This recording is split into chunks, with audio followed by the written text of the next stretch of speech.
All right, we got a VY. Okay, so you like the game? You like what you've seen so far? Yeah, light skin got it, baby. I like that jumper, baby. Yeah. Hey, this is a Texas men's basketball program a couple weeks away from the start of the season. No doubt they are deep with talent, but also equally no doubt there's one guy when it comes to the alpha, the leader of this team, and we're joined by him right there. Look at that smile from Eric Davis Jr. First off, how you liking this weather? Man. Another beautiful afternoon in Austin, huh? Loving this weather right now. It definitely beats Michigan weather. I would imagine. I would imagine. Let's talk about your role on the team, though. How would you explain how you so quickly developed yourself into being the clear-cut leader of this group? Just from last year, learning from guys like Javon Felix and Isaiah Taylor, in different times, I had to step up and be a leader as a freshman. So it was just something I developed over time. And then in the summer, me and Coach Smart, we talked, and he said, this is your team. You know what I'm saying? You need to be the leader. So, just through the summer, different things, going through a lot of adversity, just really stepping up, having support from him.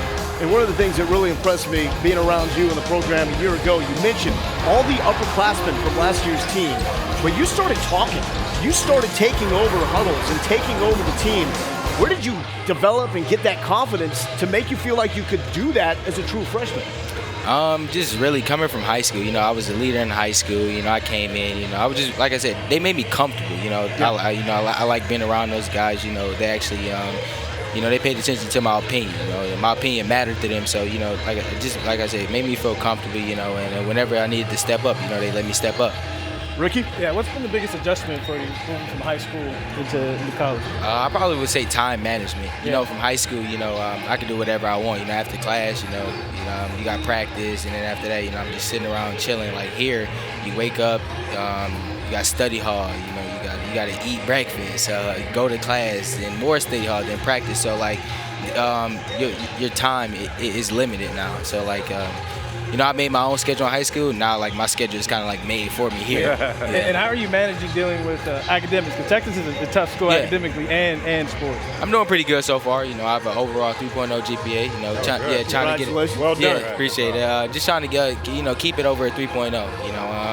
I think it's more of a mental thing. I think a lot of athletes, we get caught up in being so tired. That's one thing Coach Smart, mentions. Like, you're tired because you're telling yourself you're tired. You don't know when you're really tired. Honestly, I really don't know when I'm tired. But just trying to stay positive mentally and going in. Like, okay, I can do this. I can do both.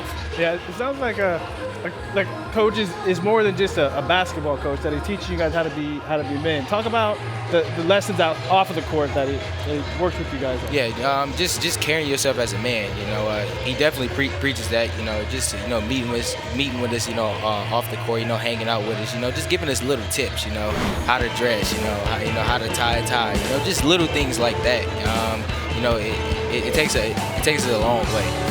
It doesn't have you wearing cargo shorts everywhere, though, right? You're not wearing cargo shorts. Oh, no, definitely everywhere. not. I'm probably just wearing some basketball shorts. Okay, don't take that advice. What are your goals for the season, personally and then collectively as a team? What's kind of the hallmark? What makes it successful for y'all? Winning games. That's what it comes down to. That's what we do here. That's our goal. Winning a Big 12 first and then winning a national championship. As long as Shaka Smart here, that's going to be the goal. Like, no matter what. For me personally, doing the best I can, to help this team. And my role may change. One night I may need to score. One night I may need to play some defense. I just want to win. That's the biggest thing. It's my sophomore year. I'm young, but I think about winning. My individual accolades, they'll be taken care of if we just win games. Yeah, and talk about the chemistry, with the guys coming in and for one, then last year, and talk about the things at the Navy SEAL, different things like that. How's the chemistry going with the team? Chemistry is really well. You mentioned the Navy SEALs. So the Navy SEAls is, I feel like it's designed, to bring us close together. We're battling through adversity. Like, Navy SEAL is really, really tough. Right. So you just see different sides of guys. What guys are comfortable with, what guys are not comfortable with. We just learn a lot about each other, and you realize that you need one another more than you think. Yeah. So the Navy SEALs has been good. Just been practicing. Getting to learn, getting a feel for each other's game, just things like that. We're doing a pretty solid job so far. It's going to get better over the season, though. Well, Eric, thank you very much, and we look forward to the very bright future for you individually and for this Texas program under Shaka Smart as well. Hey, this is a beautiful day. If I'm here, I'm committing to a place like the University of Texas, right? Yeah. I mean, this is the day to make a decision like that. Yeah, so we're about to beat Baylor today, too. Yeah, there we go. There it is. There we go. You heard it here We're first. about to beat Baylor I love it. today. Game day guarantee. Give him the points. Hey, men's basketball presented by Coors Light coming up on Wednesday, 7 Central Time. We got Angelo State against Eric Davis, Snoop Roach, and the fellas. Texas men's basketball and exhibition play. Check out that right here on Longhorn Network.